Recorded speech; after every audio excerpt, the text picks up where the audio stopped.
Hey, it's Matt Paxton with another pro cleaning tip. Today we're going to talk about collections. In my line of business, I see a lot of items that the families think are worth a lot of money. Sometimes they are, but most of the time they're not. When you're looking at value, there's two things you need to remember. One is emotional value, how important that item is to you. The second is financial value, and that's how much someone's willing to give you for that item. It's really important that you weigh the two and not confuse them. When we're talking about furniture, it's really important to look at supply and demand. Just because something's old doesn't mean it's valuable. I could probably only get $100 for my grandma. Did he just say he'd sell his grandma?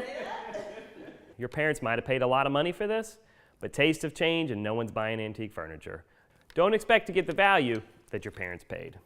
A lot of items look old, but they're not. This was mass produced to look old. You can actually tell, one, by the clearance sticker, and two, it's not glass, it's plastic. Just because Grandpa told you it was an antique, it doesn't mean it is. Glassware is another issue that we deal with.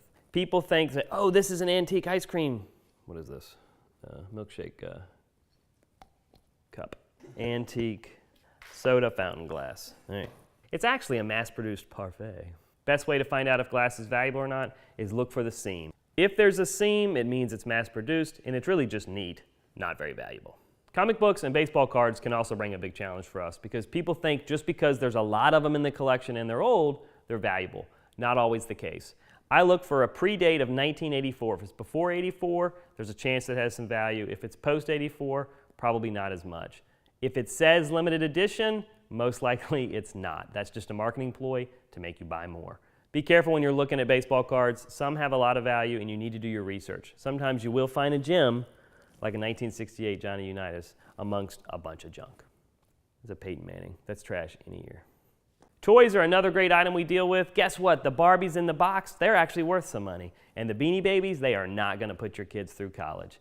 When you're looking at toys, they need to be clean and in good shape and still in the box. If your dog chewed up Yoda's head, it's probably not worth that much money. At the end of the day, if you really want to sell an item, just remember it's only worth what another person is willing to pay you for it. That's it for now. If you want more pro cleaning tips, check out our website at legacynavigator.com.